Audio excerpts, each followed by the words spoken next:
ያላችሁበት ሰላማችሁ ብዙ ትረፍረፍ ይበልልኝ። ለኔ ቤት አዲስ የሆናችሁ ሰብስክራይብ፣ ሼር፣ ላይክ እያደረጋችሁ ቤተሰብ እንድትሆኑበት ጠይቃችኋለሁ። የኔ ውድ ቤተሰቦች ጽናት ክፍል 150 ተለቋል። እንግዲህ ክፍል 150 ላይ እንግዲህ ጽናትዬና ኪራ ልክ ሊሳሳሙ ሲሉ ጋሽዬ መጣባቸው ማለት ነው። ወይኔ እናቴ ከዚህ በፊት እየታጠበ እያለ ውሃ ከልክለው ነበር ገጠር እያሉ ማለት ነው፣ አደጋው ሳያጋጥመው በፊት። ስለዚህ ይሄን ነገር ባረግ ኪራዬ ሊያስታውሰኝ ይችል ይሆን እንዴ ብላ ፀጉሩን እየታጠበ ነበርና ፀጉሩን በሚታጠብበት ሰዓት ውሃ እየቀዳችለት ነበር። ከዛ ውሃው ስትከልክለው አይኑ ተቃጥሎ ነበርና አይኑ ሲያቃጥለው ትቀጫለሽ አሁን አይኔ የተቃጠለበትም ብሎ ጠይቋት ነበረ እና ልቀጣ ብላው ነበርና አይኖቼን በሳሙና የተቃጠለውን አይኖችን በከፈርሽ ስማሻቸው ቀዝ አርጋያቸው ብሏት ነበርና እሷም በደስታ ቅጣቱ ለኔ ነው ወይስ ላንተ ነው ምላ ነበር የጠየቀችው ማለት ነው፣ ደስ ብሏት ማለት ነውና ያኔው በደስታ አብዳ ልክ አይኑን ስማ ከንፈር ሊሳሳሙ ሲሉ ጋሽዬ መጡና ከዛ ድንግጥ ያሉት ባክ ማለት ነው። በጣም ያስናነው ማርያም እነዚህ ልጆች በጣም እያዝናናኝ ነው ማለት ነው። እንደ አዲስ በቃ የሆነ ፊልሙ ገና አሁን እየጀመረ ነው የሚመስለው ማለት ነው። በጣም ነው የሚያዝናኑት።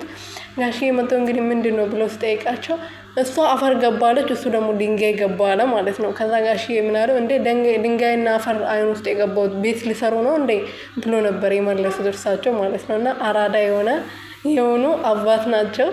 እና እንደዛ ብሎ ነበር ያለፉት። ኪራዬ ደግሞ አባትሽ በጣም አራዳ የሆኑ ሰዎች ናቸው፣ ምንም ሳያስነቁ እኮ ነው ያለፉት ብሎ ነበር ሲያስቃት የነበረው። ጽናትዬ ግን በዚሁ አጋጣሚ በጣም ደስ ብሏታል። ጊዜዋን እድሜዋን በሱ ምክንያት ነበር የጨረሰችው። በዛውም ደግሞ ፍቅሬን አግኝቻለሁ ብላ ተደስታ ሳትጨርስ ነበር ኪራዬ መኪና አደጋ አጋጥሞት የረሳው ማለት ነው። ከዴቭ ጋር ሲጣሉ በጣም ነበር የሚያስጠላው። መጀመሪያ ገጠር የገባ ጊዜ እንግዲህ በሱ ምክንያት ነው ወደ ሀገር ቤት እመለሳለሁ ብሎ ተናዶ እየሄደ እያለ አደጋ ያጋጠመው ማለት ነው። እና ጽናትዬ ካታውቃላችሁ ድራማም ቢሆን ብዙ ነገር አይታበታለች። ደስ የሚለው ነገር ደግሞ ይሄም በህይወት እውነተኛ ማለት ነው፣ በእውነተኛ ህይወት ያለ ነገር ነው። ብዙ ነገር ፈተና የበዛበት ነገር ነው መጨረሻ የሚያምረው ማለት ነው። ምንም ካለፋችሁ ዝም ብላችሁ የምታገኙ ከሆነ ምንም አያምርም ህይወታችሁ ራሱ ማለት ነው። እና ልፋት ሲበዛበት፣ መከራ ሲበዛበት፣ ፈተና ሲበዛበት ነው ሁሉም ነገር መጨረሻው ያማረ የሚሆነው ማለት ነው። ኪራዬ ከዚህ በፊት ብዙ አሰቃይቷት አሁን ደግሞ እንደ አዲስ መጀመሪያ ፍቅር ይዞት ያለሷ አይሆንልኝም ብሎ ነበረ። አሁን ድጋሜ ቢሆን ራሱ ቢሆን ከሌሎች ሴቶች እሷን መርጦ ነው ያፈቀረው ማለት ነው። ስለዚህ ይሄ መታደል ነው በዚሁ አጋጣሚ።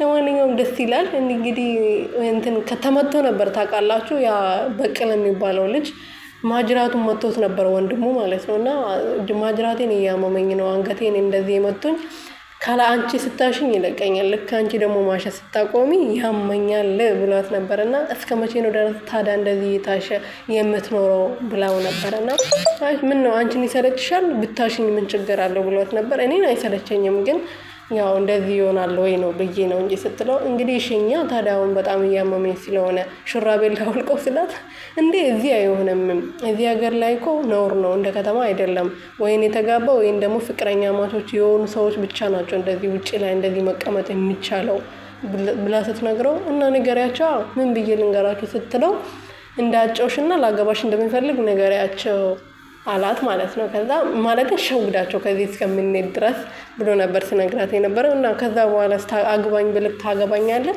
ውጭኛዬ ነው ብላቸው አይደብርህም አንተ ስትለው እንዴ አግኝቼ ነው እንዴ በደንብ ግጥም አድርጌ ነው ማገባሽ አላት ማለት ነው። እውነትህን ነው ብላ ስትጠይቀው ወሬውን ለመቀየስ ብለው ላሞቹ እህል በሉ ብለው እንግዲህ ከጽናትዬ ከዛ ሄዳለች ማለት ነው። ጽናትዬ ለካ እዛ ነው እንዴ እንደዚህ ዝምተኛ የምትሆነው?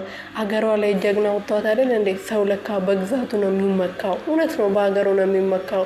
ሁላችንም ቦታችን ላይ ስንሆንና ሌላ ቦታ ስንሆን አንድ አይደለንም ማለት ነው።